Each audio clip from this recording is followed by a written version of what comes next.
Bueno, muy buenos días. Antes que nada, pues quiero dar un agradecimiento al comité organizador, en especial a la doctora Daneris, a la doctora Cristian López, porque efectivamente tuve el placer de conocerlas en un encuentro que estuvimos unos meses atrás y pues me invitaron a este magno evento. Para mí de verdad es un gran placer, es un gran honor estar acá acompañándolos y sobre todo pues quiero dar agradecimiento a todos los que están en este momento y que están acompañándome en esta conferencia. Efectivamente, como dice la doctora, soy colombiana, primero que todo, soy médica, soy especialista en pediatría e hice una maestría y un doctorado en genética médica. Y el objetivo de esta charla es hablar un poco acerca de la importancia de hacer un diagnóstico temprano para fin de instaurar un tratamiento que sea dirigido, que sea oportuno y que aminore todo lo que son las consecuencias de los pacientes que tienen mucopolisacaridosis tipo 4A y tipo 6. Esos son los conflictos de interés. Quiero recalcar que efectivamente estoy aquí gracias también a la colaboración del laboratorio Stendhal, pero no ingiere para nada mi presentación con respecto a este tipo de convenio que establecí.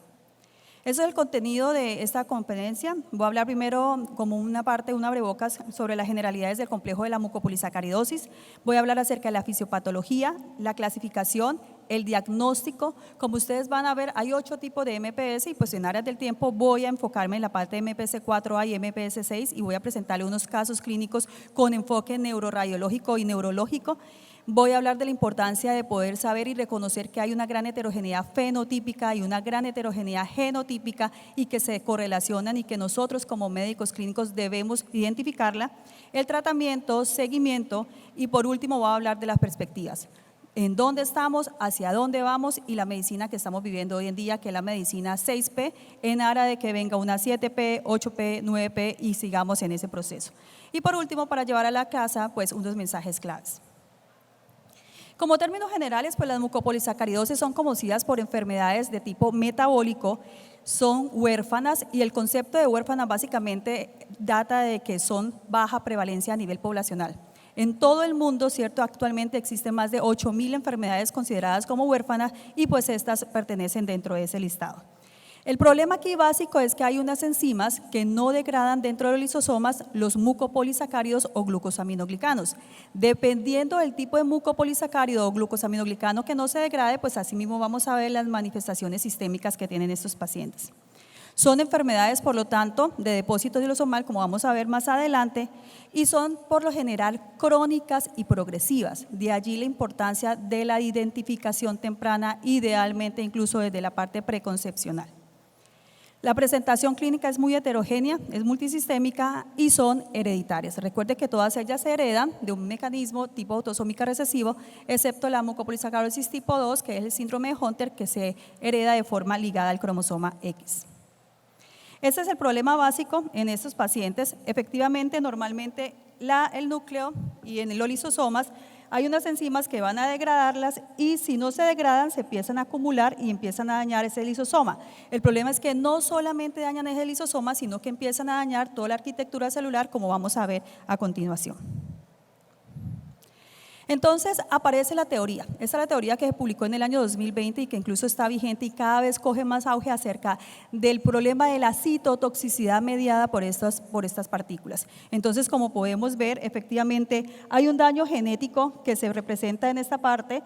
De secundario va a haber una deficiencia de una enzima a nivel del lisosoma, empieza a haber un acúmulo primario de glucosaminoglicanos y este acúmulo primario pues va a llevar a una serie de eventos, un daño a nivel de la membrana celular, un proceso de disregulación por parte metabólica, va a haber daño en el tráfico vesicular, va a haber daños en los mecanismos de reparación de autofagia, estrés oxidativo, daño mitocondrial y un segundo acúmulo que conlleva a que haya algunas sustancias que estén allí como son los glicoesfingolípidos, fosfolípidos, colesterol, los gangliósidos y la lactosilceramida, que son principalmente este segundo acúmulo son los encargados o son los responsables a que aparezcan las manifestaciones neurológicas que tienen algunos pacientes que tienen mucopolisacaridosis.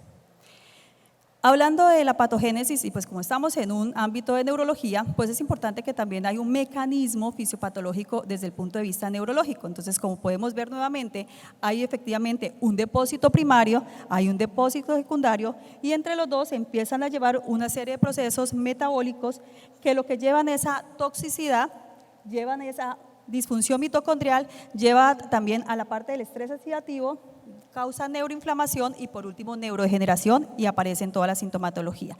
En el hueso básicamente también ocurre lo mismo, hay unos fenómenos inflamatorios, pero también hay unos fenómenos que alteran la homeostasis del calcio, la homeostasis de ciertas componentes de la matriz extracelular y por lo tanto vamos a ver manifestaciones en estos pacientes. ¿Cómo se clasifica? Entonces, esto es lo que normalmente conocemos, los 7 tipos de enfermedades con 11 enzimas deficientes y como ven ustedes en el cuadro, tienen cada una un defecto enzimático, tiene un gen que es el responsable, de hecho estas enfermedades se consideran que son monogénicas y tienen diferentes glucosaminoglicanos que no se degradan. Al no degradarse, pues efectivamente por eso es que hay que tanta variabilidad porque como sabemos hay varios tipos de glucosaminoglicanos en nuestro cuerpo.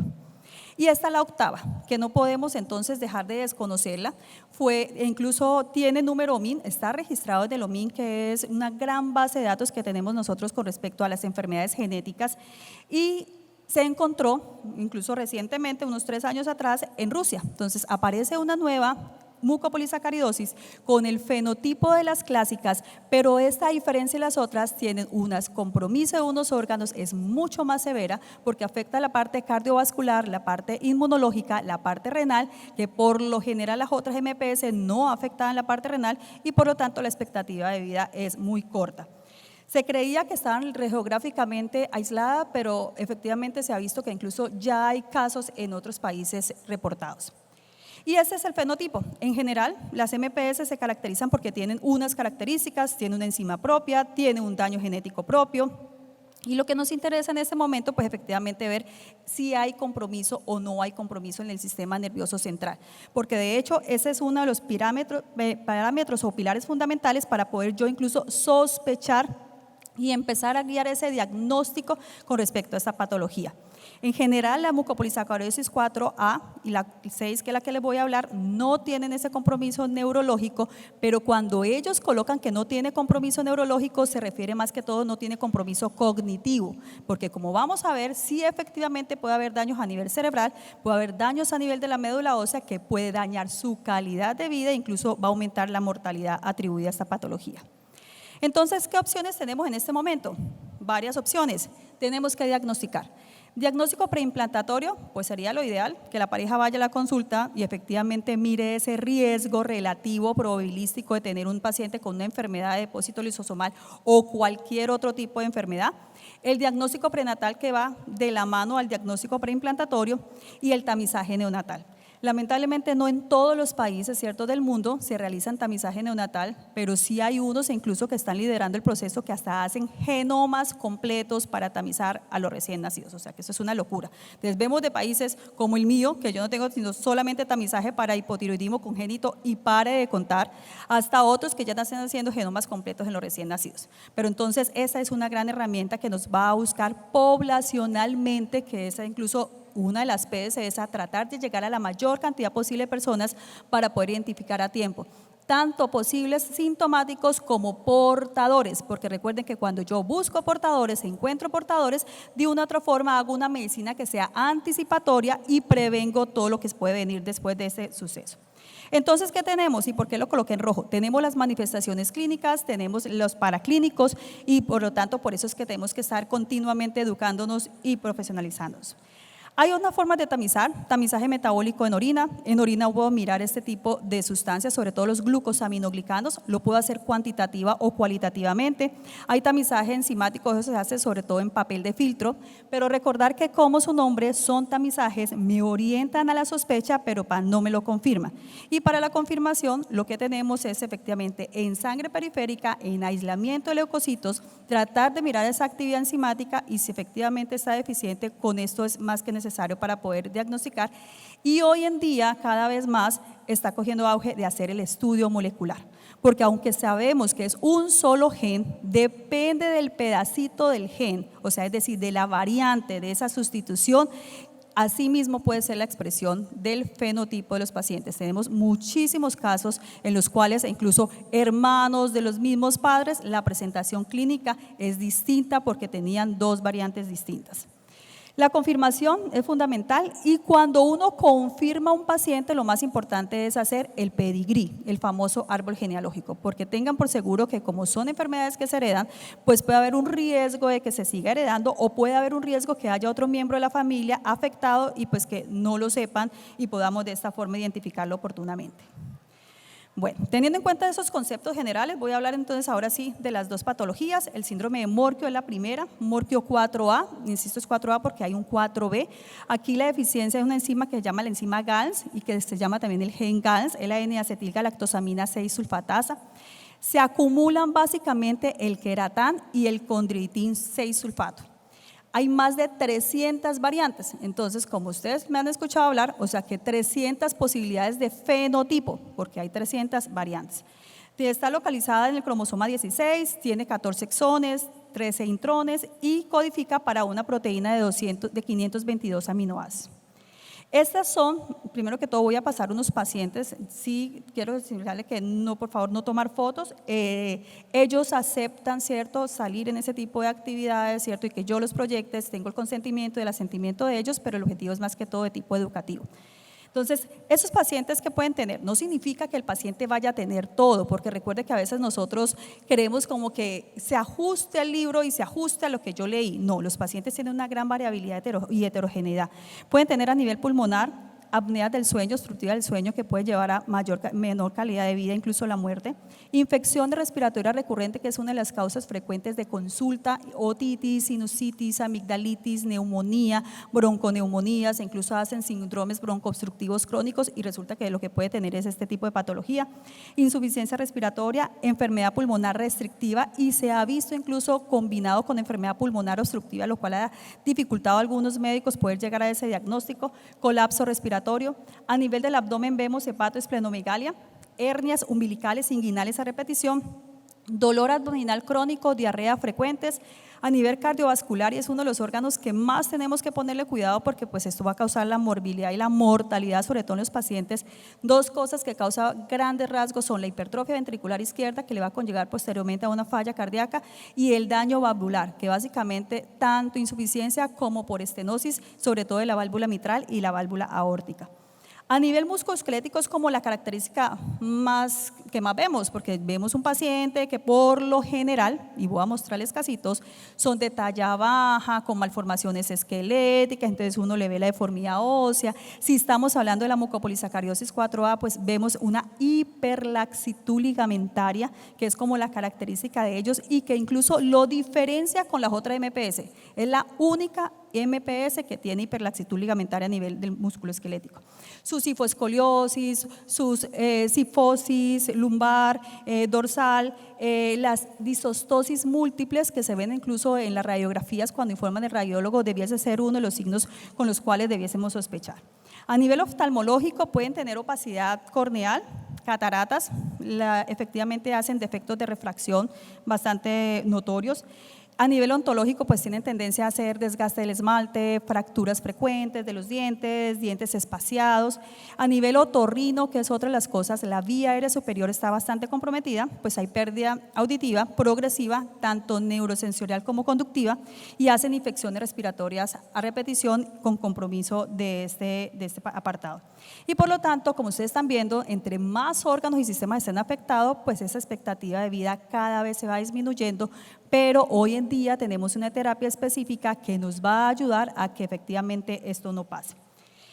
La MPS6, entonces el síndrome de Moratol-Lamy, la deficiencia aquí es la arilsulfatasa B, es la N-galactosamina 4-sulfatasa, efectivamente aquí se acumula otro glucosaminoglicano distinto que es el dermatán.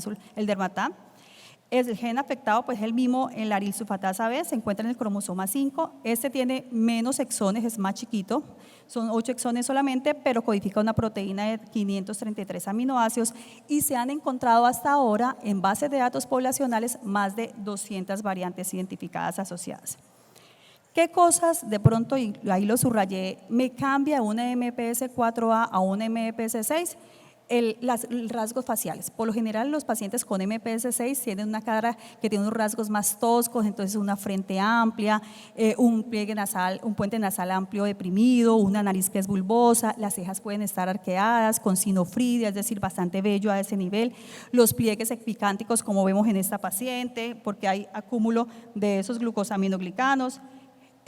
Hacen también, los labios se vuelven muy gruesos, el mentón siempre está retraído, o sea, como una especie de una retrognatia, y el cuello corto.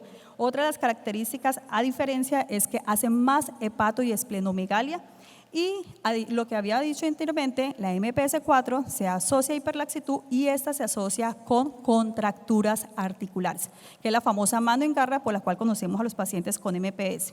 Y por lo tanto, pues ellos son más tendientes a hacer síndrome del túnel carpiano. Oftalmológico, otorrino es básicamente lo mismo y la expectativa de vida es así, cambia dependiendo de las manifestaciones clínicas de los pacientes. Entonces, ¿qué tenemos con respecto a la parte neurológica?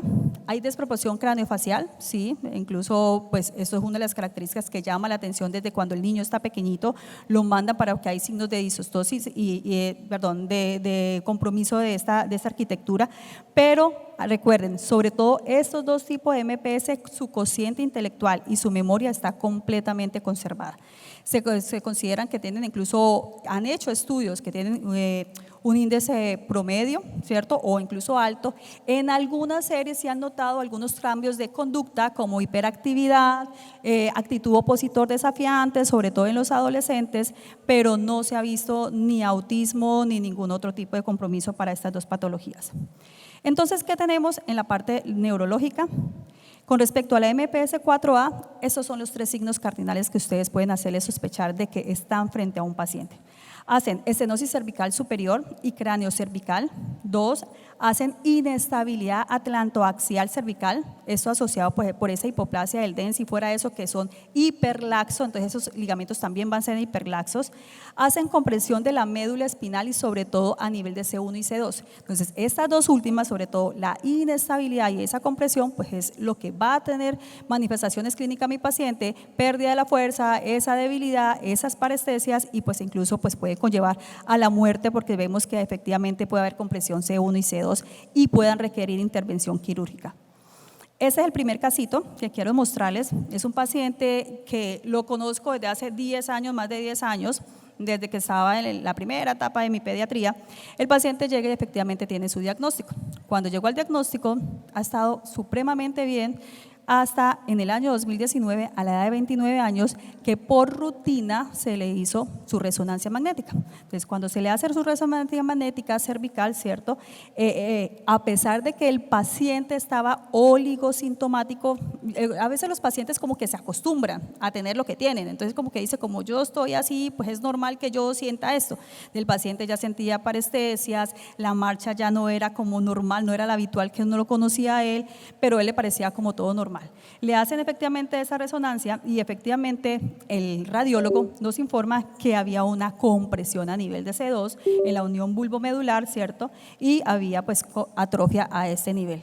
Teniendo en cuenta esto, con signos de mielopatía, pues efectivamente se llevó a procedimiento quirúrgico, ¿cierto? Se tomó la mejor decisión. Allá en Colombia, en donde yo trabajo, tenemos un equipo también transdisciplinario, pues cada uno de una u otra forma contribuye al proceso del paciente, en el cual ya vemos después, postquirúrgico, que hay ya un alineamiento vertebral, que efectivamente no hay signos de inestabilidad, pero lo más bonito es esto, ver que mi paciente está feliz, está contento, ahora sí siente la diferencia de cómo era antes y cómo está ahora, e incluso maneja moto, le gusta la bicicleta, tiene una moto chiquita, entonces ajustada al tamaño de él y entonces está completamente feliz. Entonces eso es lo que también nosotros nos debe llamar la atención y por lo cual nosotros estamos aquí. Mire que oligosintomático para él muy probablemente era normal porque estaba acostumbrado a esos síntomas, pero se hizo ese seguimiento y podemos identificarlo. Este es mi segundo casito, que es uno de los casos, yo digo clásicos, me encanta presentarlo porque es de bastante reto. Es un paciente que llega a la consulta en el cual lo que la madre refiere son problemas básicamente óseo, esquelético, muscular. Un paciente de 12 años y según la mamá apenas 6 meses empezaba con los síntomas. Al examen físico se le vieron algunas dismorfias, las que están anotadas allí, ¿cierto? Pero lo más importante era esa hiperlaxitud ligamentaria, tenía un lleno valgo bilateral, una cifoesclerosis toracolumbar, una marcha inestable y pues todo lo que está ahí descrito. Sin nada de infecciones, nada de compromiso cardiovascular, nada de visceromegalias, no alteración cognitiva, nada más, sino solamente esa parte. Y esta efectivamente es la marcha de mi paciente. Cuando llegó en este estado, antes de eso había pasado por muchas especialidades, endocrinología, reumatología, o sea, todas las IAS, ortopedia, bueno, hasta que un médico, ¿cierto?, un especialista, dijo, no, pues hagámosle una resonancia, hagamos una resonancia de columna, ¿cierto?, torácica, lumbar, sacra y miremos qué hay. Y efectivamente, la importancia del manejo transdisciplinario, un radiólogo muy acucioso, pues efectivamente dice tendencia a la platispondilia, que como ustedes muy bien saben es uno de los signos característicos, ¿cierto?, de ese desgaste, ese aplanamiento de las vértebras en los cuerpos vertebrales. Y él incluso se compromete, porque hoy en día casi los radiólogos no se están comprometiendo. Aquí no hay radiólogos, ¿cierto? No. Bueno, pues en mi país, no sé acá, aquí es diferente, ya vi. Entonces no se comprometen y dicen correlacionar con la clínica. Pues este radiólogo dijo, no, o esto es mucopolisacaridosis o es otra displasia espondiloepifisiaria, y así es como llega a la consulta mía de genética. Entonces mire la importancia de que todos pongamos un granito de arena, porque este paciente no es el tipo de co-MPS que tenemos y que de todas formas es importante saberlo. Y efectivamente pues se veían otros cambios a nivel de la resonancia magnética que hablaban de la importancia de que este paciente fuera diagnosticado oportunamente. Y aquí pues la foto con la médica tratante, que de hecho es hasta más alto que yo, entonces eso de talla baja, malformaciones severas, pues ni tanto, porque si es por talla baja, pues primero sería yo más candidata a terapia que el mismo paciente. MPS 6, solamente una sola laminita, es uno de los pacientes que efectivamente en MPS 6, a diferencia de MPS 4A, porque recuerden que no hay tanta hiperlaxitud, se ven sobre todo son señales hipertensas en T2 en la sustancia blanca, y algo que sí se ve y es muy notorio es esa dilatación de los espacios perivasculares de Virchow, que es como lo general. Entonces, ¿qué vemos? Que hay heterogeneidad fenotípica, genotípica, eso es un colapsito, poquitos pacientes. En ese momento tenemos una cohorte de 60 pacientes, son casi más de 15 años que he estado en el proceso de búsqueda activa de pacientes. De la consulta, como podemos ver, no respeta absolutamente nada, no respeta género, no respeta etnias, no respeta clase social, y de hecho que mira que hay unos fenotipos que no son tan claros, como por ejemplo esta niña que viene en esta chillita, que como ustedes ven incluso me la mandaron no por sospecha de mucopolisacaridosis, la mandaron por sospecha de un Prader-Willi, pero cuando voy a ver y tenía lo mismo, tenía una radiografía, habían unos cambios, unos matices que daban hacia una MPS y se hizo la confirmación de una MPS 4A. Entonces mire que son retos, son pacientes que nos están colocando retos de decir, vea, no todo es típico, no todos son los mismos, podemos saber algunos que somos distintos y dentro de esta heterogeneidad, búsquenme. Esos son los de MPS 6, donde les decía que más que todo se ven un poquito más los rasgos toscos que en las otras MPS. Entonces, de ahí la importancia del manejo transdisciplinario. Es importante que el paciente esté en la mitad junto con su familia y que todos y cada uno de nosotros pongamos ese granito de arena.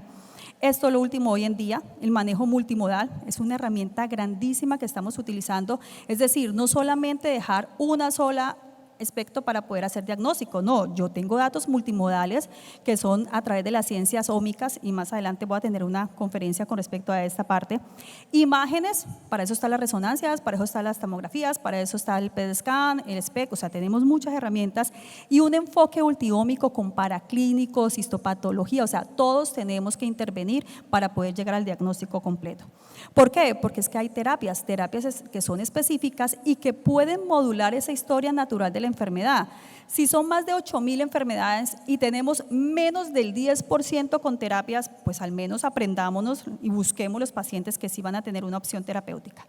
¿Qué hacen esas terapias? Mejora la calidad de vida de los pacientes, mejora la parte pulmonar, mejora la parte cardiovascular, disminuye las infecciones, que esto disminuye la morbilidad y por lo tanto mortalidad, aumenta los sacos de morbilidad, sobre todo en esos pacientes que tienen contractura articular, reduce la hipertrofia ventricular izquierda, mejora incluso el crecimiento, porque para veces uno dice, pero eso qué, Sí, para los pacientes es importante cuál es su talla. Acuerde que existe el bullying escolar, el bullying incluso familiar, y eso hay que tenerlo en cuenta.